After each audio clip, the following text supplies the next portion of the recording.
Where did you get the money at that age? Oh, I always made money. I have like an entrepreneurial spirit.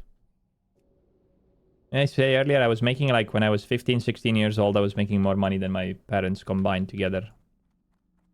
We used to get creative because we needed money for anything. In Romania, back in that day, you weren't able to do anything if you didn't have money. So there was nothing for free to do. There was any, like, if you wanted to play computer games, no one had a computer at home in the late 90s and so on. So you had to go make money and go to a computer club and play on Pentium 1 or Compaq Presario. You had to play Need for Speed 1, Super Mario, Worms Armageddon, Delta Force. Oh, Delta Force was new, man. Red Alert 1. So it costed to play 4 hours. It was expensive, and on top of that, you were playing 4 hours. You needed something to eat. You needed like a pack of cigarettes. You needed like a bottle of Coca-Cola, and that was Nirvana back then. If you had enough money to purchase 4 hours, which was like Command and Conquer, yes, Duke Nukem, Doom 2000. If you had enough money,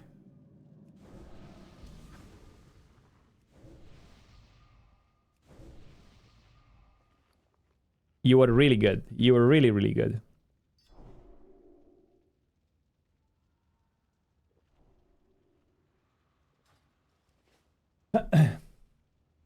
So we found ways to make money. It didn't matter what.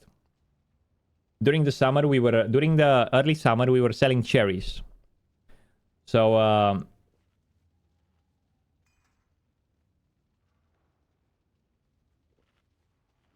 we went to old people in villages, and we picked their cherries from the trees, and we were making 50-50. Our part, we were selling it we were selling it on grow for like all of it for a specific price. Later on, in autumns, we were picking walnuts, and the same way. Or we were already picking it from a different place for free, or we were making 50-50 with the old people that couldn't pick them themselves. And we were selling like a lot of walnuts. During off seasons, we were selling iron and aluminium and copper and stuff like that.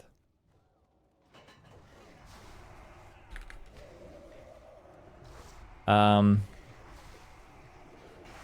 shit.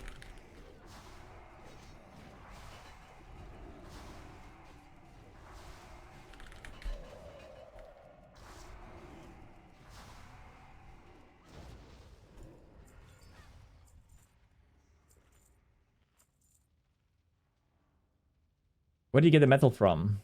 It was all around. Like, Romania used to be an industrial country. So there were metals and heavy iron all around the place. Like, imagine industrial Romania after communism falling. And sometimes we went to, like... We used to have, like... We knew how to talk.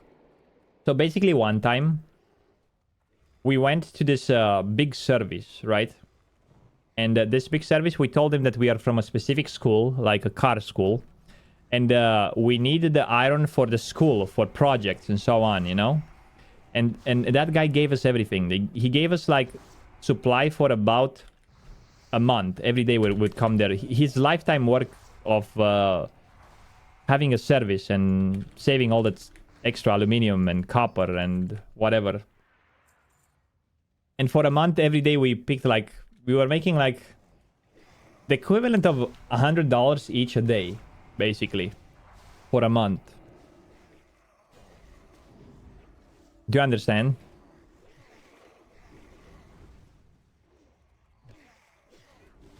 Okay, this is weird.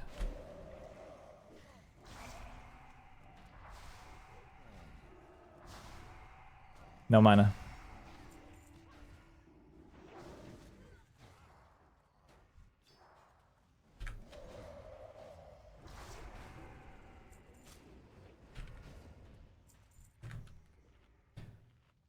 Yeah, we ran this with our best mates.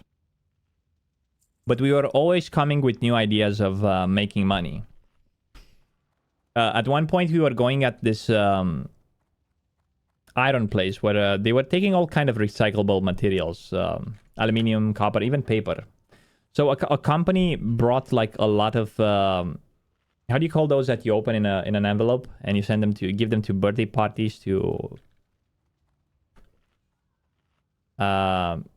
cards? Yeah. So a company brought a lot of cards.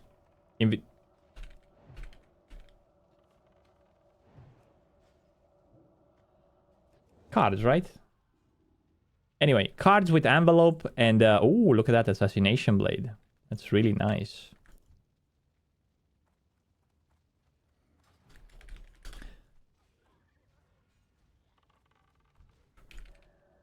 And we took them from there. We took like a couple of 100 kilos of cards. And we used to sell the cards, you know, outside.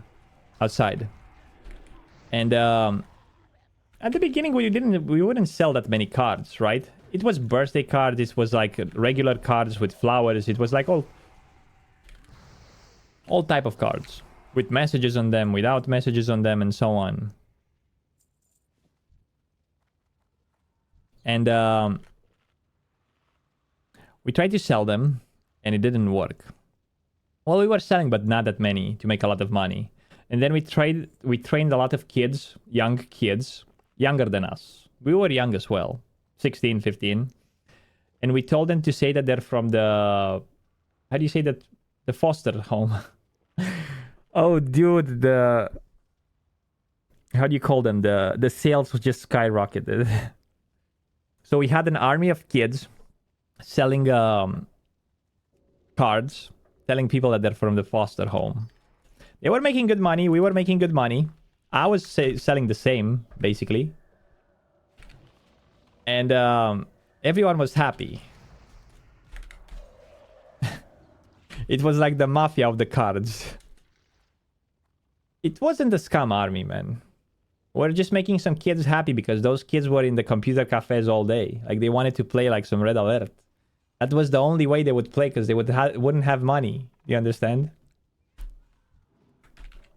Like, the profit only started to make once we had a good story. You had those tutorials on how to make gold back in the days too, I see. Yeah, gold in real life.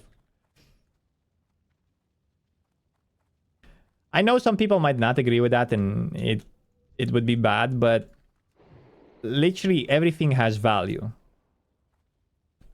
Everything has value, and if you know how to package it and how to sell it, you're gonna make a lot of money.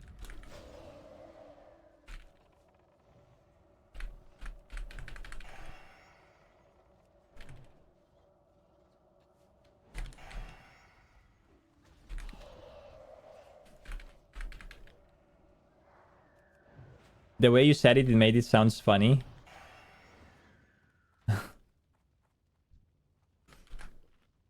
Like, in my early 20s, I went to work in Ireland. And after a couple of jobs, I was like, oh my god. It's hard to deal with regular jobs, right? Because even, like, whenever I worked on a job, I tried to make it work. I tried to do fine. I was trying to put my best out there, to sometimes too much, to bring a benefit to the company, you know. And a couple of times I got well, screwed.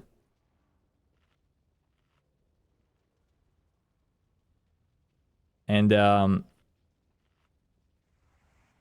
taken advantage of, right? Because whenever I used to work in Ireland at the restaurant, I used to work as a kitchen porter, but from being a kitchen porter, I used to be a kitchen assistant. And from being a kitchen assistant, I used to... I became like a chef in the morning, you know, because that's what they do. Like, some of the... they try to push the... let's see what you can do. And the problem... it wasn't a problem because I enjoyed what I was doing, right? Started as a kitchen porter and a kitchen assistant. Then I ended up cooking like the meat in the morning, making the mashed potatoes, making all the desserts from the restaurant, you know. Making the mise en place. And I was getting the same money, just putting 4 or 5 times more work. So after a while, I had to quit. Do you know what was the first thing when I quit that I did? Maybe not the first thing, but I didn't go find another job. I just went and I figured out how to make money in Dublin, country that I didn't know, with things I didn't know. So that's when I started the bubble business. I went on the street and I started blowing bubbles, giant bubbles.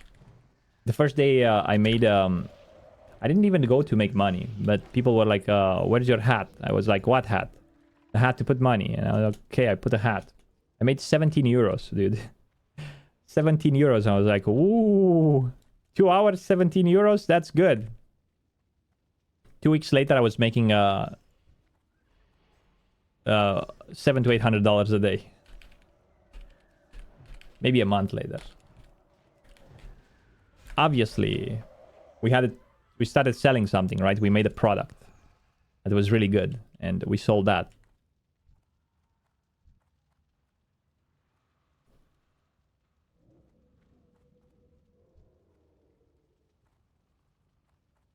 Yep.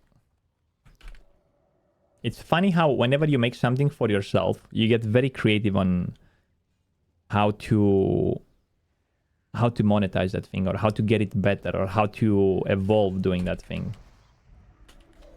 So basically, a lot of people, whenever they start a business, they go like, I'm going to start this business. I need to have everything figured out. I need $100,000 on the spot. I need to have the plan made for 1 year. I need to get the most expensive equipment. I need to... I don't know what they need to do, man. But they overthink it so much to the point where it becomes a failure because they're investing too much. And there's no way in hell they're going to be able to make that return in the investment you make. And there are other people that they just want to do something. And they start doing something like, let's say they want to print a t-shirt. And they want to make a good t-shirt. And then they buy like a printing t-shirt machine. And then they open like a location. And then they buy 5 printing t-shirt machines. And whenever they started, they just wanted to make a t-shirt. You understand? And slowly but steady they grow and they develop from not even having an idea of making a big business, just the passion and putting the work that it needs to be done, and starting with a small investment. I see a lot of people that, for example, want to become streamers, and they go like, okay, what do I need? I need $1,000 for a microphone. I see that Asmongold uses like a $5,000 camera. So I'm going to buy a $5,000 camera, $1,000 microphone. I have to upgrade my PC. And then they start streaming. And whenever they start streaming, they have nothing to say. Not how it works. I don't think most of the time you start to become something big. I think it's nice to be optimistic, and it's nice to have the idea in the mind that no matter what you do, you will always succeed. That's a belief that I have. And I earned it through the course of the years. And it's no matter what I do, I always succeed at whatever I do. If tomorrow I would want to become like I don't know, a juggling clown. In a month, I'm going to be the most popular juggling clown.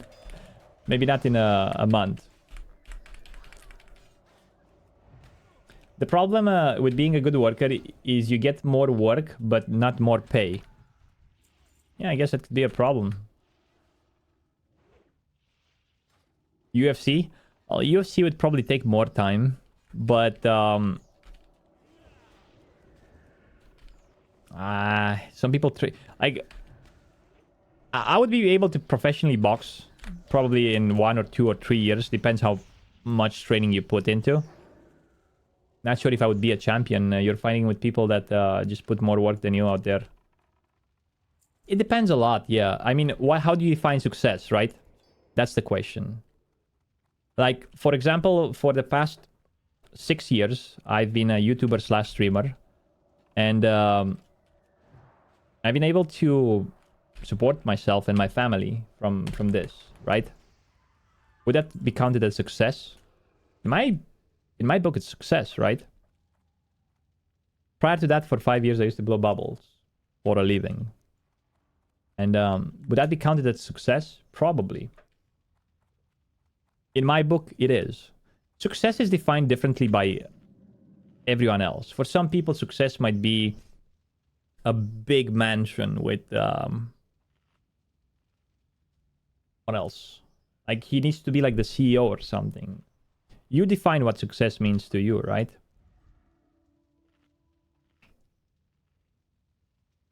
Creator Clash. Oh, Creator Clash. Was that real fighting? Because I haven't watched it.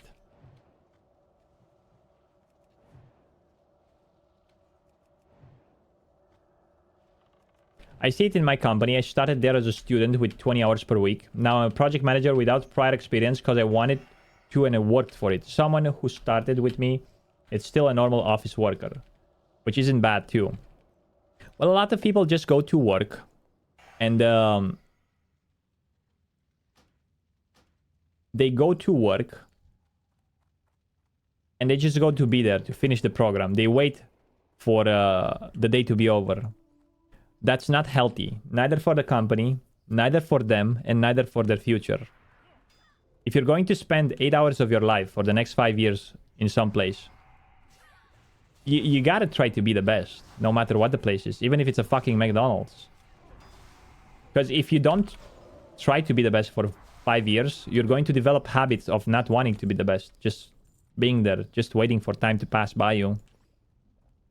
Or not to be the best, to improve, to learn, to grow, to, you know, to overcome, to challenge yourself. And it's the same in every company that you work. You need to know everything about your job and to try to apply it perfectly. Because whenever you will change your job to a better job, you will have the same pattern of behavior, right? Oh, this one is the one that fears. The pattern of behavior, it's important that you have. If you work 5 years in a shitty job and you always feel like you want to go home, it's going to be hard when you get the next job, a good job, to be the guy that goes, okay, let's do this now. No, you're going to be like, I want to go home and watch Netflix.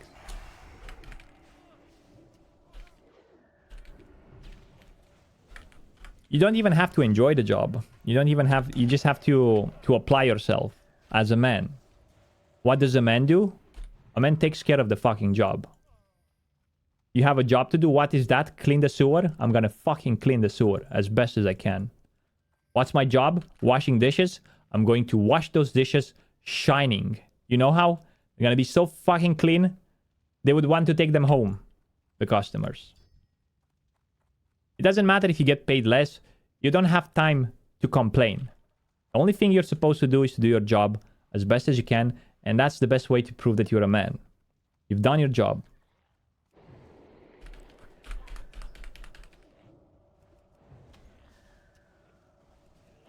Why did you stop blowing those bubbles? I came home from Ireland, and one day I was playing WoW, and I made a YouTube video. And that YouTube video got some traction. And I started making more videos. And people asked me if I want to stream. And I streamed. And then I made $700. And I was like, okay. I started like in November of 2016. I think that's when I started the channel. On 23rd of November 2016, I started my YouTube channel. And December I made $700. So the second month I made $700. And I was like, hey, I can play games and make money. Let's go.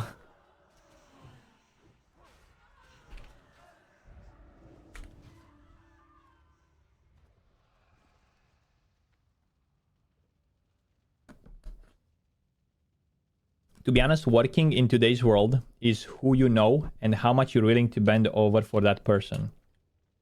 Well, that's a faulty mindset to have in your mind, you know?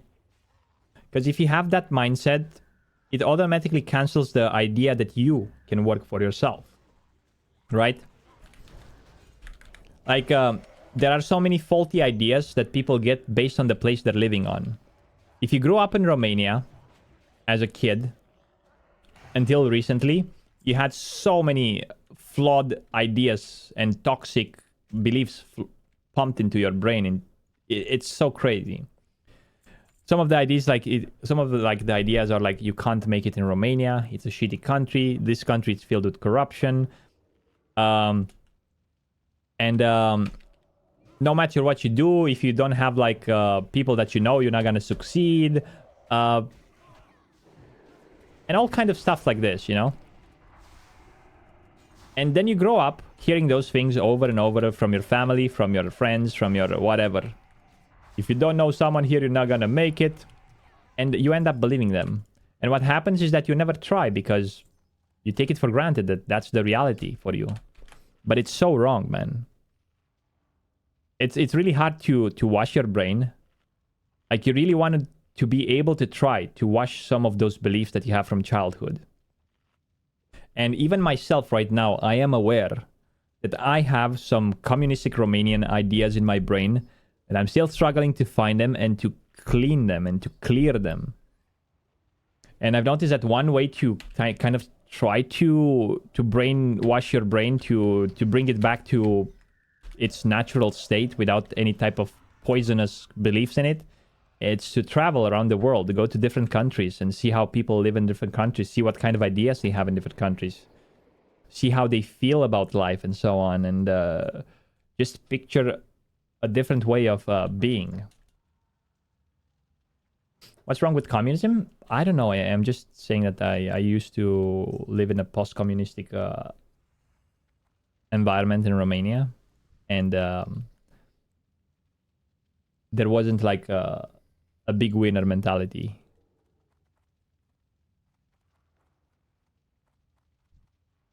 After that, and we were poor and stuff like that. It's not supposed to be political, it's just what I'm coming from.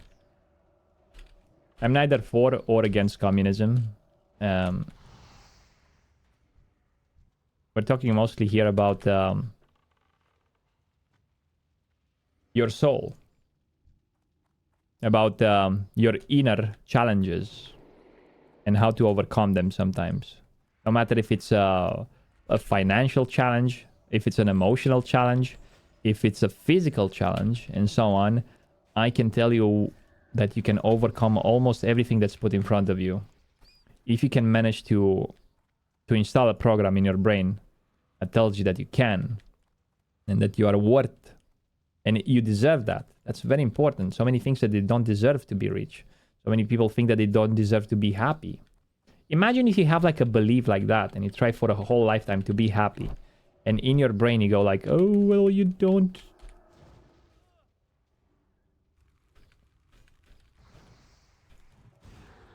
You don't deserve to be happy. It's gonna be hard. What if you have a religious belief telling you that money is evil, right? And you want to be rich. You want to have a big house. You want to have like the ability to travel around the world. You want to have like everything. And then somewhere deep in your mind, you have like a religious belief that tells you that money is evil. How are you going to do that? It's going to be like conflictual. You're going to sabotage yourself.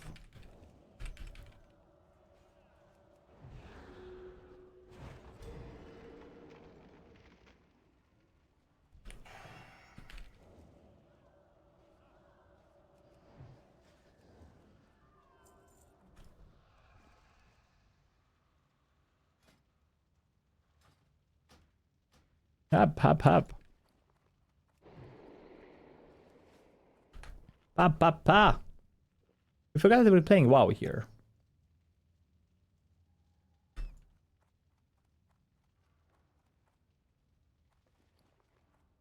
Too much talk about life, motivation, about success, and so on. How many viewers do you need to be able to support yourself on Twitch? Well, it's not a matter of viewers. It's a matter of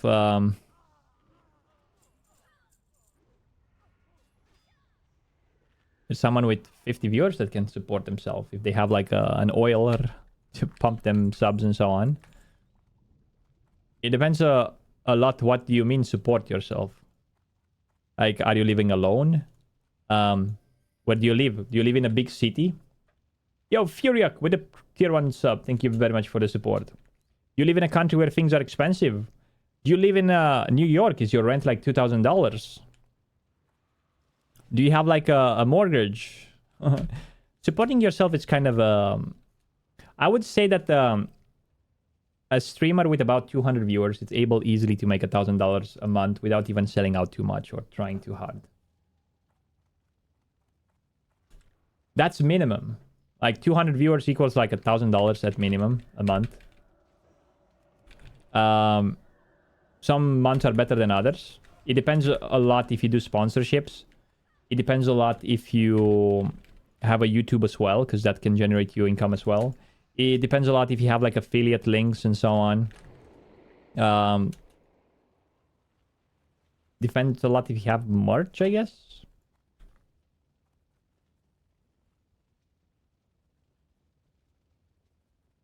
You remember using Swamp of Sorrows soft bushy tail skinning grind? Made your mount at 40. That grind was so broken on private servers.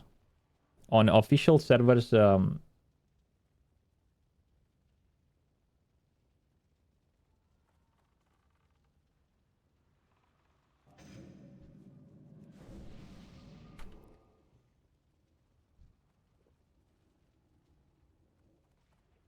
need to kill that guy, I think. It's a priority.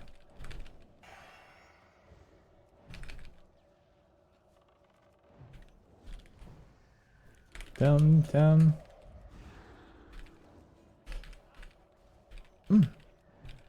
Bah. I've noticed the thingy with my workout, for example. I wasn't able to go to the gym for like, I wanted to really take care of my health for a long period now. And I wasn't able to go to the gym until you really make a decision of wanting to do it, right?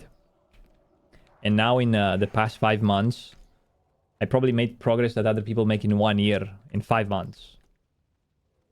It's crazy. And it was the same with like, for example, quitting smoking. Until you make like the decision, the real decision. That's the thing. It's like a lot of times we say we want to do things and we talk about them. And we say, yeah, I'm going to become that. Yeah, I'm going to do that. But you're not meaning them.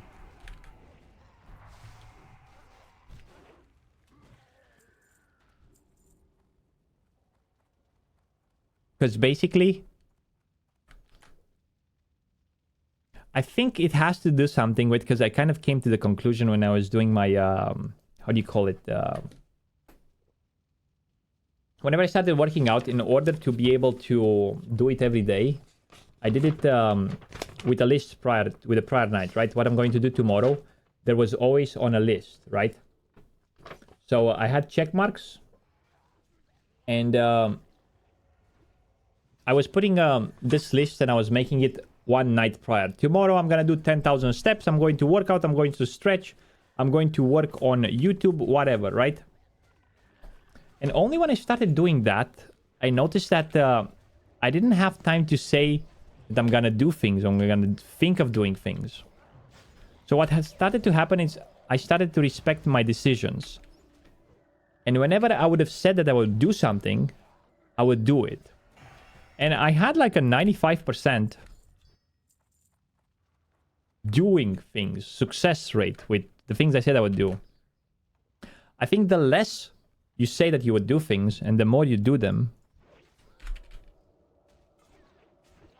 I'm not even sure how to put this out there to explain it.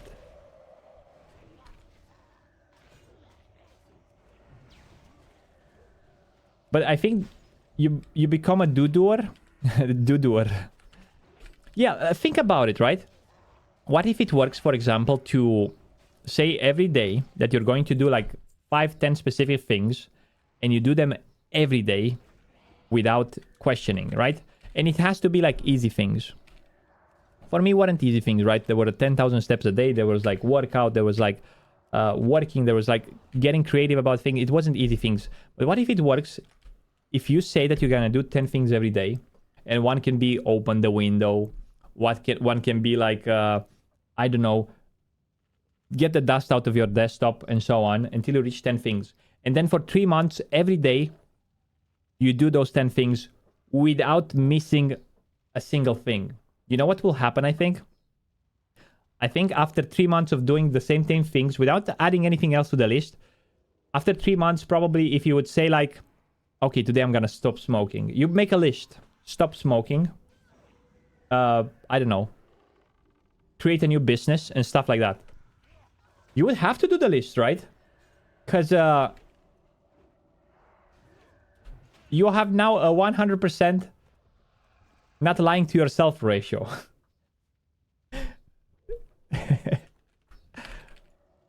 Right?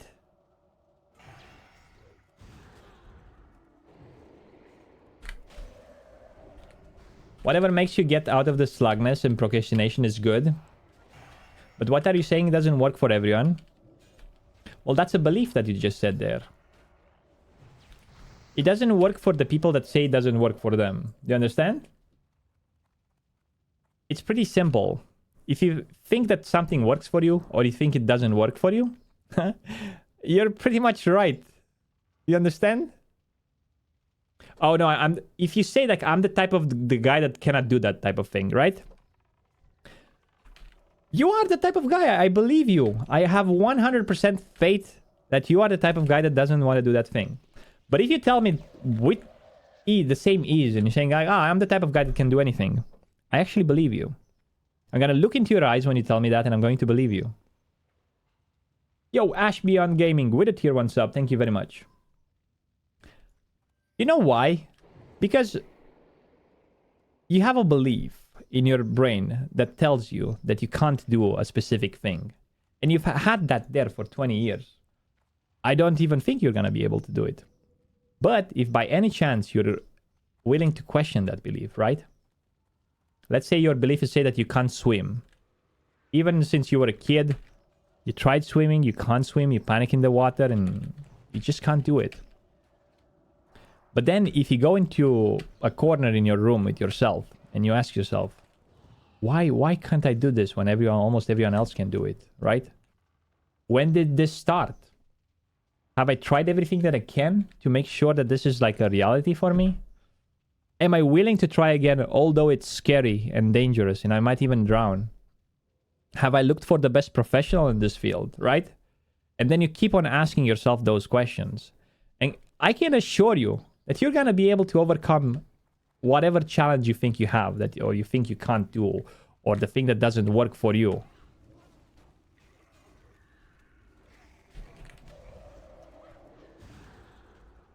Beliefs are somewhere in the middle out of everything, right? Like there's something really cool out there in the world. It's called Maslow Pyramid. Let me check if I can find it on the net. Maslow Pyramid. Oh yeah, this is the Maslow Pyramid. And once you understand this little thingy here, everything changes.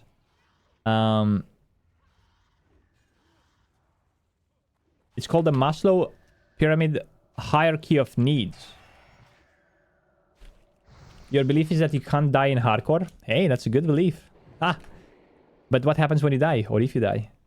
Is that belief going to get crushed? Or it's going to get...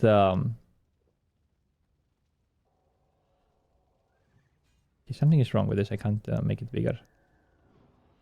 Oh, there we go.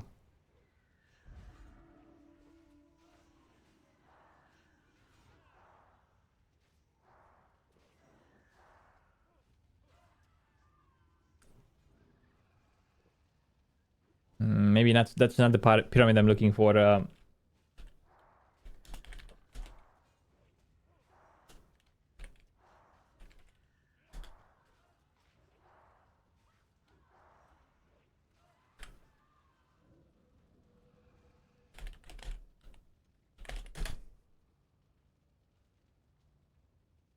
Oh, there we go. That's a different one. Not the Maslow pyramids of needs. But that makes a lot of sense. The Maslow pyramid of needs. The Maslow pyramids of needs says that if you're on the point where you have to think in life about surviving, about where to sleep, about what to put on the table, about what to eat tomorrow, you're not going to be able to access a different part of the brain that has more creativity, that has more, you know, like good stuff. But this is the pyramid that I was talking about. This one right here. And I would even make it better, but I think this is a simplified version. Right here. Let's put another level down here. Okay, this is not good.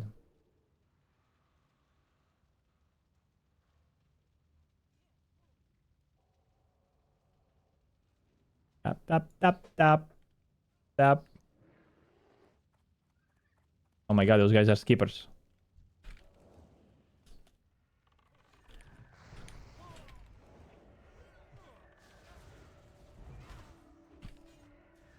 This is not good. Those guys are skippers.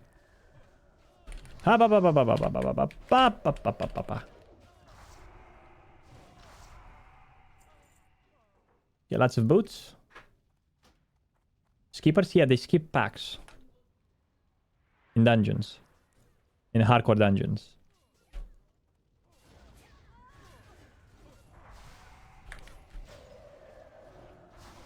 Hey, Gizmo Bonobo. By the way, guys, quick reminder, we are being sponsored this month by Steel Series. If you do exclamation moments in the chat, you're going to get a link there, momentsgg.frostadamus. If you want to support the stream, just press here, free download, and that's about it. You can see up there, we have 38 downloads, and as many we can get. It's gonna be nice.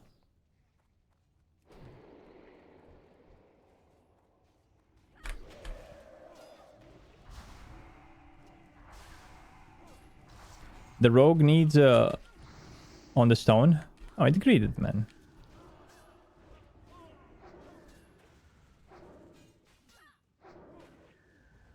Pint. Do we have a pint here? Pint? There we go, boys. Okay.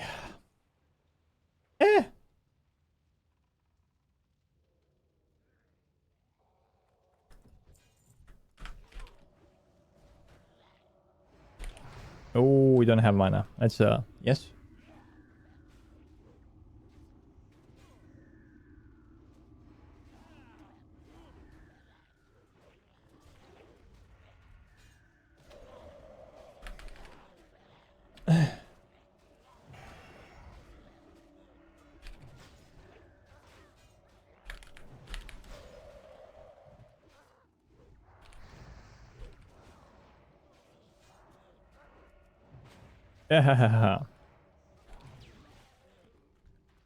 So we were talking earlier about people that can't do that, or people that this thing doesn't work for us.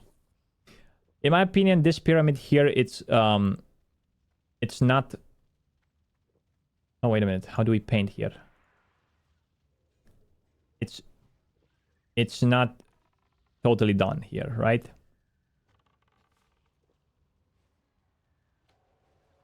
This is the environment here. Environment.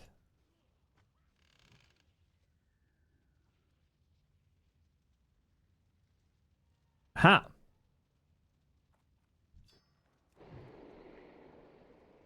And the environment is like the material world, the things around you. And whatever happens around you.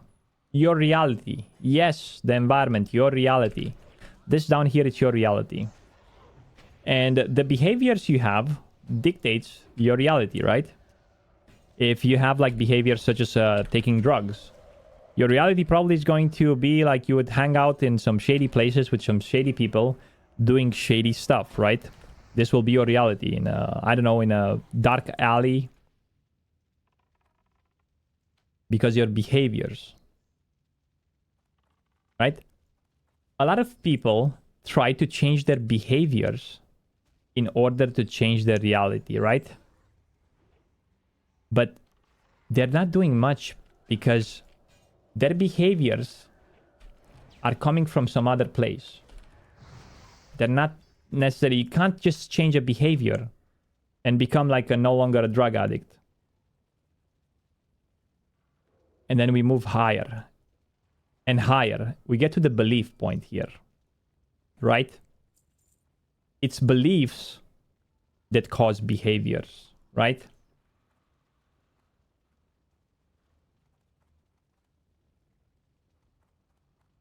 But if you change a belief here, let's say, for example, there were so many people that used to be like drug addicts. There were so many people that used to be like bad criminals and stuff like that. And suddenly they had like a spiritual awakening or a religious experience, and boof, automatically everything realigned. They're no longer addicts, drugs, being in alleys. They're religious people. They have like new religious beliefs. They have new religious behaviors. They go to the church. They have new groups of friends, and their environment is different. They're out there helping other people. The reality is different. They're out there going to the church. I'm not saying that this is good or bad. I'm just saying that that's a good example for a radical change. Something deep changed all the way up there. But if some people say, for example, I'm the type of guy that cannot do that. I was never able to do that. That goes even deeper than that, dude. That goes all the way to the identity. It's not necessarily only a belief item. If you are John and John is not able to swim, wasn't able to swim for his whole lifetime, that's an identity crisis, an identity issue. You defined your ego. You, as a person, as an individual, with your identity, you are not capable of doing that because you were never able to do that. So you have to change all the way from here. The funny thing is, if you make a change here in the identity, all of those lower levels realign. Your belief change. The higher you make the change, the more you realign the ones down there. And the more your environment changes. So stop trying if you try to change something in your life. Stop trying to change it from here. You want to quit smoking, right? Let's say, for example. Don't try to change the habit of smoking. Try to go higher. Try to go to belief. Try to go to identity. What if one day you would wake up and you would say with all your heart that you never smoked?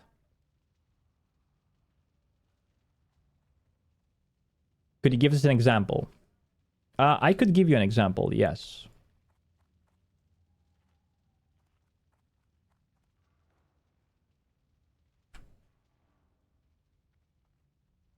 But I would say, like, if you have a problem in the identity here, and you say that, let's say, for example, you are not capable of doing X and X, or that thing doesn't work for me, I think we need to make another level here. And you know what would be the next level here?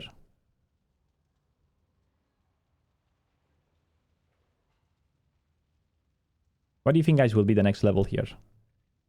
Above identity.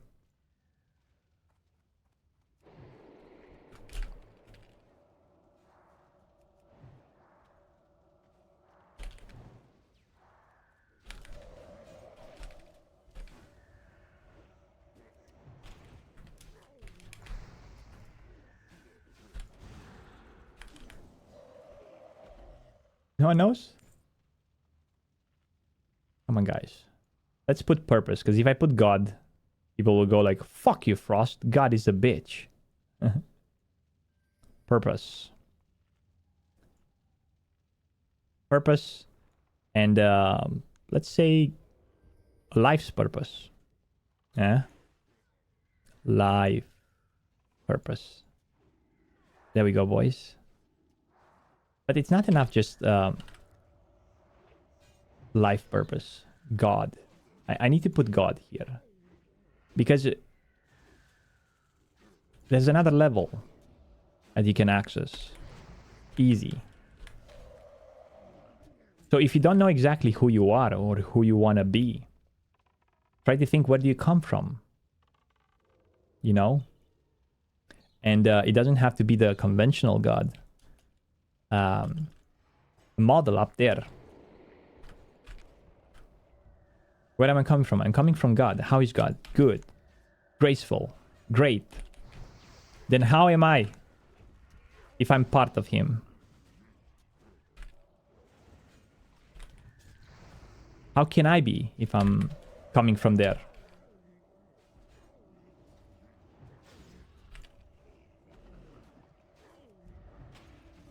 You saw a Todd documentary. The guru said you won't be able to trick the devil if you say, I will stop smoking. You can only trick him if you personally are not aware you want to quit.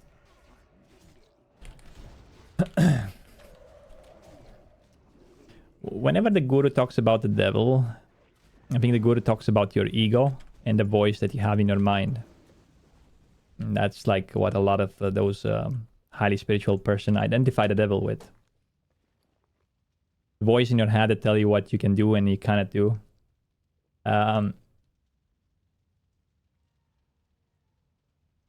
There are some people who have so much willpower that they are able to change just one behavior, right? By just waking one day and saying, I'm going to stop smoking, and they do. But there's a high chance here of relapse. Let's say 50% that they will come back to smoking.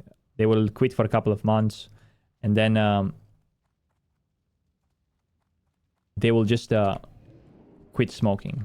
They will start smoking again. That's why when you quit smoking, you still have to work. You have to work on your beliefs, right?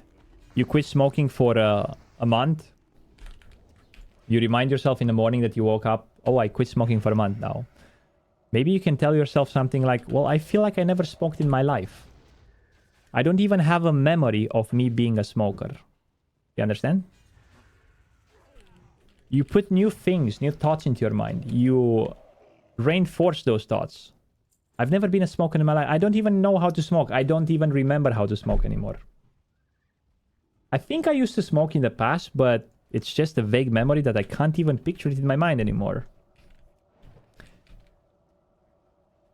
And if I did this, I don't know why I did it, because I feel so great right now. Do you understand? But if you wake up every morning and, oh my god, I would feel like smoking. Oh, I used to smoke and it used to be so cool and I used to go to parties.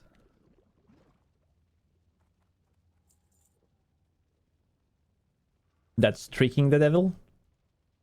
It's just an idea. You have to work here. If you do this with force and you don't want to relapse, you change this behavior with force, right? Because you have a lot of willpower, right?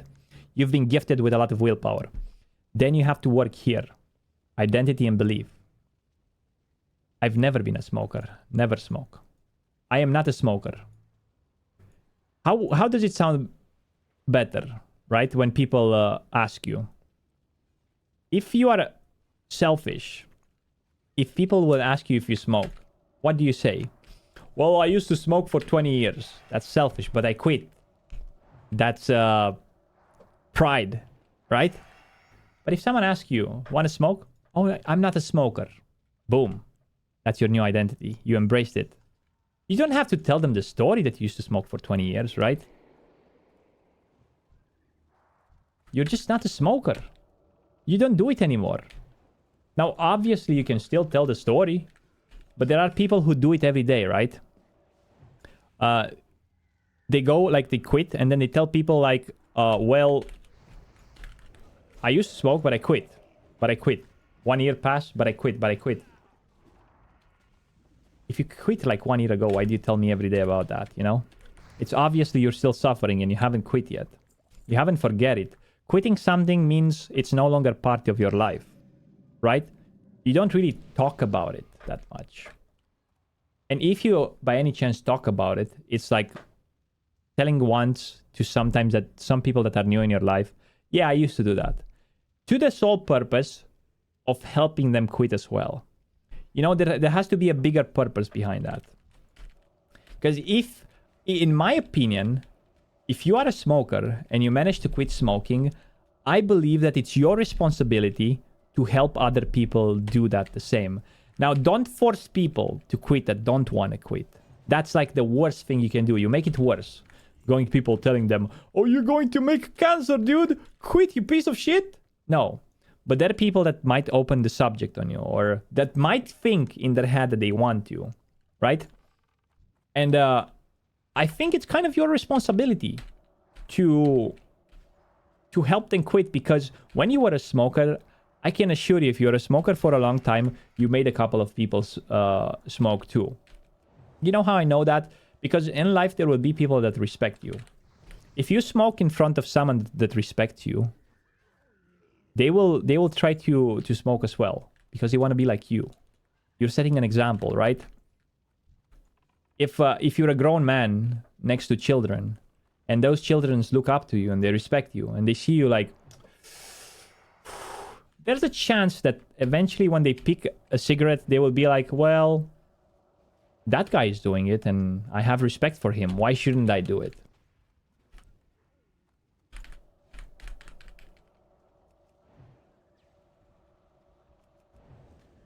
So that's why I think it's like, if you manage to quit in this lifetime, if you're a smoker, I think it's kind of a bit of responsibility to help others when they ask for it, or if the subject comes. You don't want to be like one of those activists. I think you can easily do it, and true, your friends started to smoke? Oh yeah, definitely. It happens more than you think. I probably, during my 20 years of smoking, I probably made, I don't want to joke, probably like 50 people start smoking because of me. At least. Right?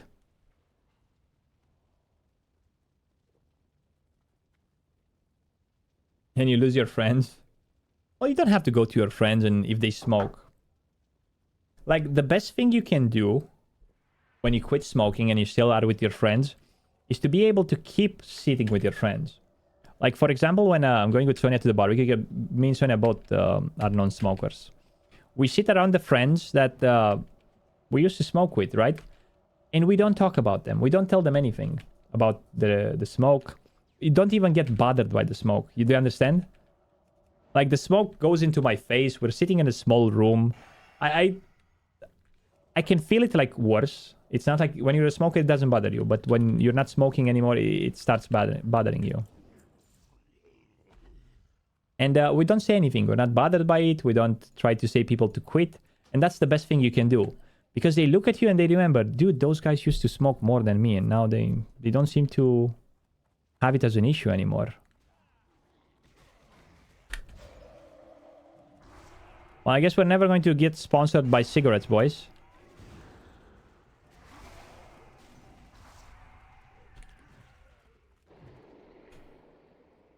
Ah. You only smoke when you're having a drink with friends. Can you do that? Wow.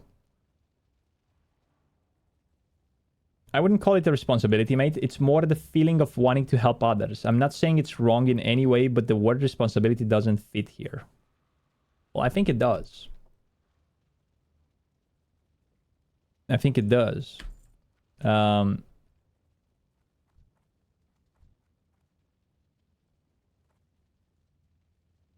In my opinion, I think it does.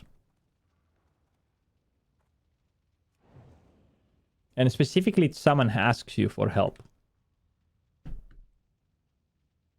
Damn shame not getting that Marlboro money. Nicotine withdrawal feels not good. Yeah, but it's not lasting for a long time. Nicotine withdrawal for me, it's like when I quit. It's like 2 weeks, 3 weeks. Then it's just a habit that you have to deal with. Like, you know, like.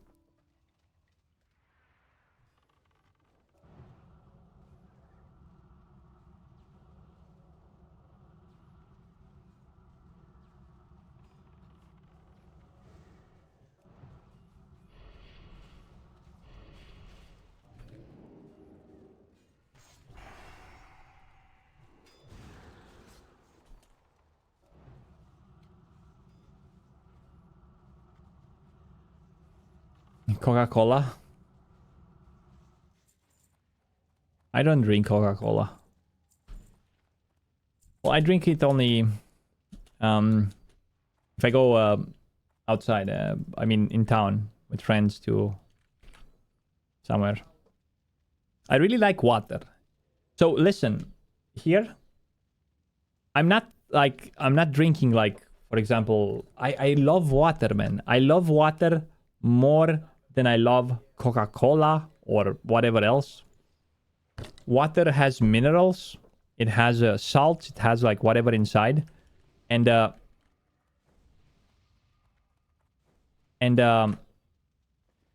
it's just so damn good, mate. It works for thirst better than anything else. It's not that I don't want to drink juices because they're unhealthy. It's just that I love water. No taste, no nothing. If I want to taste something, I'm going to eat... I have pineapple in the kitchen. I have like peaches. I have like all types of things that are sweet. I'm going to eat one of that if I think like eating something.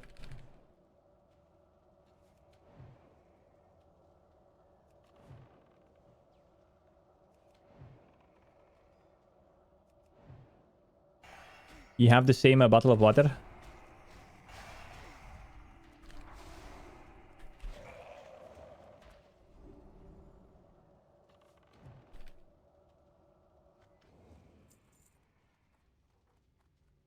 Wow.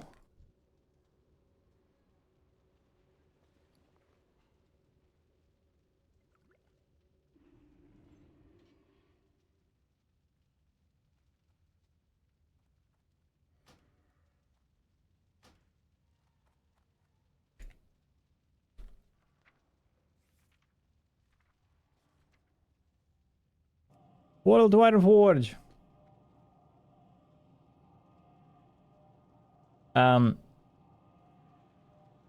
Refreshing and hydrating. Oh yeah, definitely. Water is so good, man.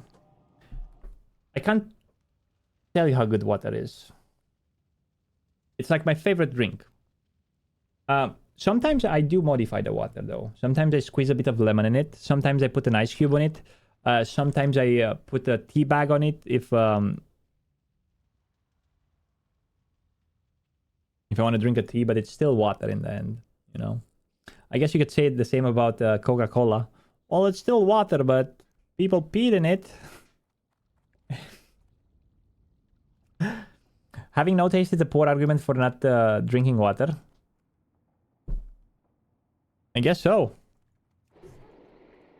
Yeah, I don't have a bigger bottle, but it's still filled with water. It's good. Oh, which reminds me, I need to drink water.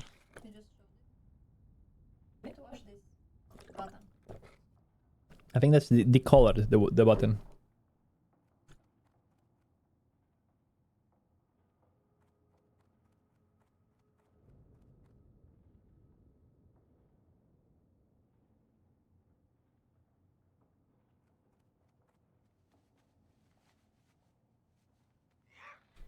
Did you consider home reverse osmosis system for pure water? Then you can add your own minerals back in. I don't know how that works. You're an addict to Dr. Pepper? I used to be as well. When I used to watch Asmongold, I became like an addict of Dr. Pepper. I used to drink so much Dr. Pepper. I was buying like boxes of Dr. Pepper, and I got to the point where I told to myself that it's a doctor, dude. What can go wrong? And I got to the point where I got to 86 kilos. And I was suspect of diabetes. And then I was like, okay, no more Dr. Pepper. It's not a doctor. I was almost... like, never mind.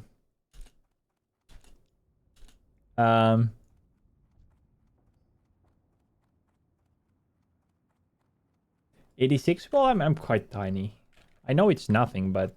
there's a difference. There are people that have like 100 kilograms and they're fucking healthy, mate. There are, like, I don't want to say, because most people that are fat, overweight, they're unhealthy. That's a fact. But there are people that are overweight and they're perfectly healthy. No, not perfectly healthy, but they're quite healthy. And there's some people that are like 5 kilos above their weight, especially the ones that were skinny all their lives, and then they feel like shit and stuff like that.